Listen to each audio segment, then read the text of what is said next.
My name's Stewart Blair. I'm one of the gamekeeping and wildlife management lecturers up at North Highland College. My background has been mostly within game management and wildlife management. I do have a degree in forestry. I've worked within both the private and state sectors. I worked for the Forestry Commission for a number of years, and the New Commission, and a number of sporting estates, private estates.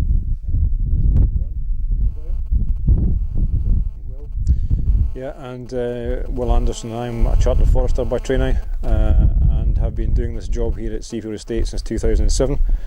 I'm also their current chief executive and responsible for the running of the estate businesses as well as the forestry. My job here this afternoon is to give you a potted history of where we're standing in Kinveachy and what's happened here, and maybe a little bit of what might be happening in the future as well within the area. If we go back to the middle part of last century, the estate was running a fairly conventional sport shooting business on here, concentrating on mainly stags and a little bit of grouse shooting on this area, and it was a very important and quite profitable business stream for the estate's operations. That went on quite happily, and in the middle 1980s, about 1986, the area here that we're standing in was designated as a site of special scientific interest. Extending to slightly more than 5,300 hectares, it really had virtually no impact on the estate operations. It was pretty reasonable. The operations carried on, there was no real problems, and that was fine. And that went on until perhaps the late 1990s, when we got to the Natura designations that were proposed about the turn of the century. The estate was approached and was said that because of what we had here and because of the SSSI designation and the Caledonian forests, that they wanted to designate it through the Natura system, and that would put two additional designations on here, both a special area of conservation and a special protection area. That was related to the designated interest being the Caledonian pinewood and the bog woodland in the SAC, and Capercaillie and Scottish crossbill predominantly in the SPA. The two areas were to be probably part of the SSI, not the entire area, and it equates to just about 2,400 hectares that were finally designated as SPA SAC. As with all these things, when you've got a fairly good going business and somebody comes along and tells you they're going to impose something upon you that's going to have an effect on you, and perhaps a detrimental effect on your business, your immediate reaction is to say no. And that very much was what the estate did to begin with, and they didn't want the designations, and they didn't see why they should change their business model because it was working very nicely, thank you. However, when you look at the legislation that sits behind Natura and you look at the issues that were coming, and the fact that you've got to pick your fights, it was very, very clear to the estate quite early on that there was no way that they could fight against the designations and win. And so in all these situations you've got to be quite pragmatic, and you look at it and say, well, if we can't win, then we'll work with. And so the estate took the decision to work with the designations rather than to try and fight against them. That made a fairly big difference to the estate's sporting operations in here, because the estate itself at that time, in the winter counts on this area of Kinveachy, was counting around about between 1,400 and 1,600 red deer in this area in the winter months. The upshot of that was that at that time, out of that 1,400 or 1,600 deer, we were shooting about 100 or 110 stags, and we were culling a total of around about 350 deer, of which the balance was hinds and calves. When the designations came in and the requirement to maintain and expand the forest area was given to us, we had to look at how best to achieve that.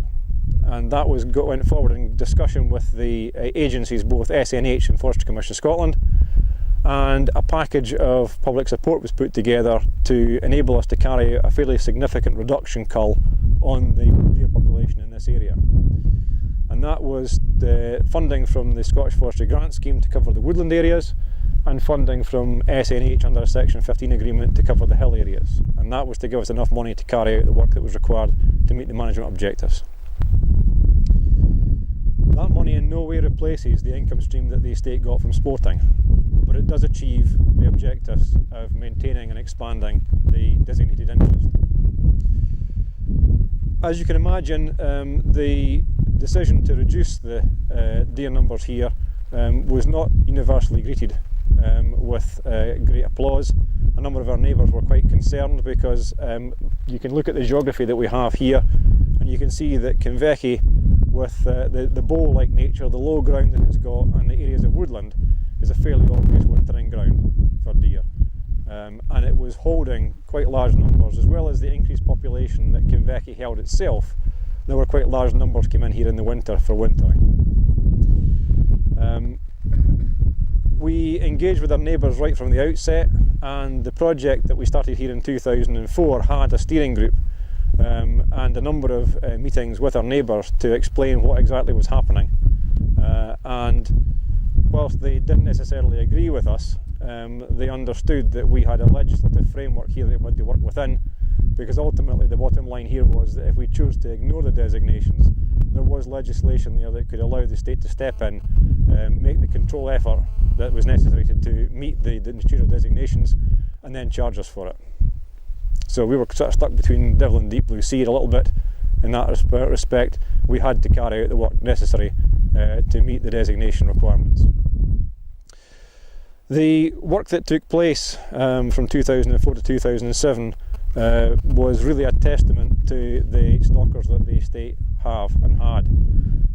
They went from a sporting estate whose main aim was deer production for clients to something which was dealing with natural heritage and decimating the population in effect. We took it down from the 14 to 1600, which at its worst was producing a count somewhere in the region of 40 deer per square kilometre, but on average around about 30 deer per square kilometre. And we took that down to around about 5 deer per square kilometre in the space of around 3 years.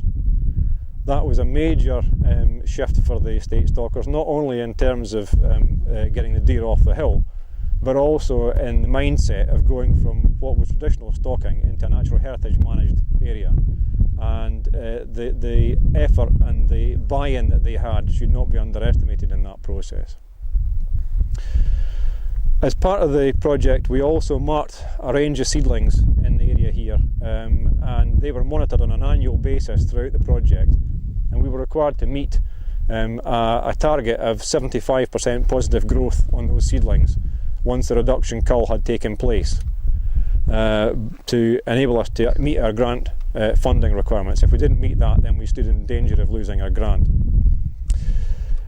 It has worked fairly well, I think it's safe to say, within the 10 years. We have reduced the deer numbers, we've maintained the deer cull, and surprisingly enough, the deer cull from 2007 until now actually is not that much different from the cull levels pre the reduction cull. We're still doing about 100-110 stags and the balance in hinds and calves, but obviously the population profile on that take has changed somewhat in terms of age. The area here that we have the biggest issue with predominantly in the winter is that not only do we have immigration for shelter in the winter, but we also have young stags who are coming into this area to mature, and that is sometimes where the conflict comes from, the requirement for our neighbours to have sporting stags. But looking back at that in the wider range, and you can prove anything you like with statistics, but SNH carried out helicopter deer counts for the Monolith Deer Management Group on this area, and the Monolith Deer Management Group as a whole. And it was just coincidence perhaps that it took place in 2003 and 2013, 10 years apart, which more or less was the start and finish of the bulk of this project. And the counts that SNH did from the helicopter count was in 2003 to 2013 there was a 12% reduction in the deer population in the Monolith Deer Management Group area. Within the vagaries of deer counting, that actually could mean that the numbers were exactly the same, because a 10% error in a count like that is not unheard of. However, if you look at the area here in the eastern monoliths, the difference was markedly more, in that there was a 30% reduction in this area. And you have to look at that and say, well, we were the biggest focus in this area because we had the highest profile deer reduction cull, I think, in this particular part. So the obvious answer was, well, it's Kinveachy's fault. But I have tried with our neighbours to get data, because we've been quite good at monitoring what we've been doing here. We've got the deer cull numbers, we've got the seedlings surveys, we've got some very, very good data on what we've been doing in the past 10 years in this area. What I can't get is corresponding data from a lot of our neighbours to find out what their non-sporting culls have been. And without that, I find it quite difficult to look at the bigger picture in the eastern monolith and see exactly how deer movements and deer populations are structured within this area and what the effects are. Because undoubtedly Kinveachy has had an impact, but I don't think it necessarily is the only impact. And the movement of deer between places like Coinafern and here and other areas is still not entirely fully understood. And it's all very well, we have our neighbours here, but our neighbours have neighbours, and it's what they're doing as well that may have an impact in whether or not our neighbours are seeing their sporting stag numbers dropping purely as a result of what Kinveachy is doing, or is there some other reasons round about us. The other thing that we have to look at is that our neighbours have also changed their policies in the intervening 10 years. And so the estate to the north, for example, previously it was doing predominantly stag stalking with a little bit of grouse. It's changed its policy now and is reducing its deer numbers and concentrating very heavily on grouse numbers. So that also has an impact in the deer population in this particular part of the monoliths. So there's a whole range of factors, and as per usual, nothing's ever easy, and the factors that you have to take into consideration are many and varied. But as a forester, when I came in here in 2007, my immediate reaction was, that's all very well, you're reducing your deer numbers and you wanted to get regeneration, but if you're doing that, why aren't you scarifying the ground? Why aren't you moving the ground? Why aren't you intervening in the process to get this kick of regeneration that you're looking for? And the answer that I got at that point in time was, well, that's all very well, but we're trying to do this as part of a process to prove that you can actually get regeneration in the presence of a managed deer population. And we want to do that through natural processes. And that was fine, because that was part and parcel of the objectives that were operating at that time. From my point of view as a forester, I'm looking at that and saying that's all very well, but if you have the luxury of the time to do that, then that's great, but that time frame might be a couple of 100 years. Because when you've taken the deer off of here, you've actually taken away one of the factors that is producing the seedbed to allow your regeneration to take place. So once you've reduced your deer numbers, you're starting to see the regeneration, the vegetation regenerate, and the sward increase, and the competition for your young regeneration to increase as well. So undoubtedly regeneration will come through time, but it will be very, very slow. The other thing you have here as we look round about us is you'll see that on that side of the river we've got quite a good area of forestry, quite good seed source. On this side, not so good, very scattered. We're standing in an area here which up until the Second World War was actually quite heavily wooded. It suffered a very extensive fire just at the end of the Second World War because this area was being cut over to provide timber for the war effort. And because of the deer population at that time, and the sheep population, not solely the deer, there was no significant regeneration after that point, so it never ever recovered. What we have now, of course, is a number of small trees round about here, and with the biology of Scots pine, you'll tend to find the majority of the seed fall from these trees will happen within 30 to 50 metres, at the most 100 metres out from these trees. So if you're relying on natural processes, it doesn't take long to understand exactly how long it's going to be before the trees that you've got coming, the young trees, then reach a seed-bearing age to go out another 30 or 50 metres. So unless you're going to do something to improve that and speed it up a little bit, it'll take you a very, very long time. Now, it is possible to get seed to come out from these trees possibly 100 metres in certain circumstances, particularly downwind. And that's where we have to look at this from the position we're in now and say, well, if we've got quite successful regeneration through the last 10 years, and we reckon we've got enough regeneration from our surveys that we've done to keep us in a sort of holding position with Kinveachy, so what we've recruited now will be replacing what will die off in due course.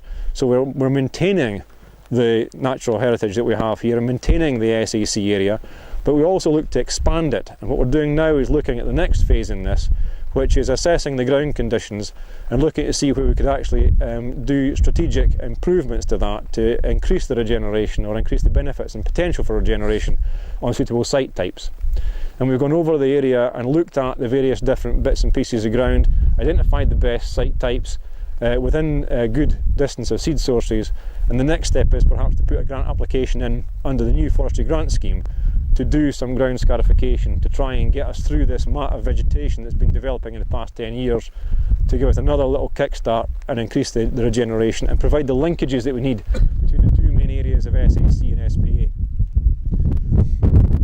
That really, as we have at the moment, is a potted history of where we are with the deer project, but running in tandem to that is also work that we've been doing in relation to predator control, because part of the SPA designation we have here is capercaillie, and I'll hand over to Stewart to say a little bit more about that.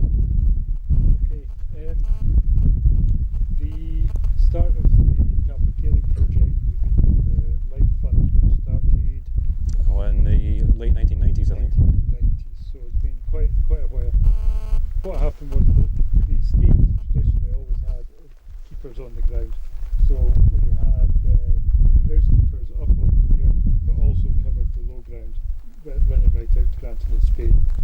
And they'd be, through this time of the year, be burning traditional heather management on the hill. There'd also be predator control, and a lot of that time was spent on the hill, but we also did some crow control, fox control down on the lower ground and in the forestry. But it was really seen that something else was going to have to happen. The crow numbers and fox numbers were having a really severe effect on capper productivity. So in order to up that effort, the Life Project used funding for not only Kinveachy Castle Grant, Rothy Murkis and other estate owners in the area to employ a part-time vermin controller. And that was running from start of February right through till the end of July. And they were going to focus primarily on the low ground and the capper areas. Now that allowed then the keepers on the hill to get on with work on the hill, and then they could carry on focused on the capper areas. So the initial culls were quite high, and they were dropping down to about 30% each year after year one. So you were looking at, just on the Kinveachy side, approximately 150 crows down to 120, 110, then below 100. What also happened at that time was a knock-on effect that the keepers on the hill were seeing less and less crows on the hill. So that has got a knock-on effect not only for capercaillie but for other wildlife. And that talked about waders in the lower area earlier on. So amongst that predator control, that's been running now since the 90s up until now, and that's made a really big effect on not just capercaillie numbers but wider biodiversity, and including waders in the area. Yeah, I mean, depending, again, we sort of mentioned the fact that you can almost prove anything you want with statistics, but depending on whose figures you believe, the estate, not just at Kinveachy, but the estate here in Strathspey has between 16 and 18% of the national population of capercaillie. So that's a fairly major part of our interest here, is to try to maintain things for that particular species. And it's one of these species where if you do management for that, there's an awful lot of spin-offs from that to other species as well. Not just here, I mean, we're looking at the natural forest here, and to my view as a forester, this is still a productive woodland. It's just a different type of production.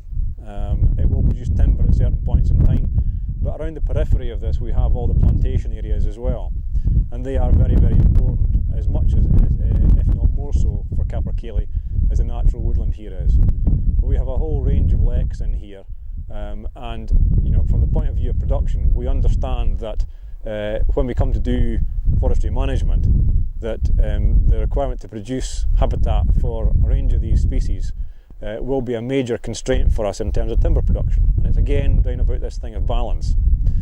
We know that at some point in time when these plantations are going to be harvested, that we will need to do it in such a way that maintains the habitat.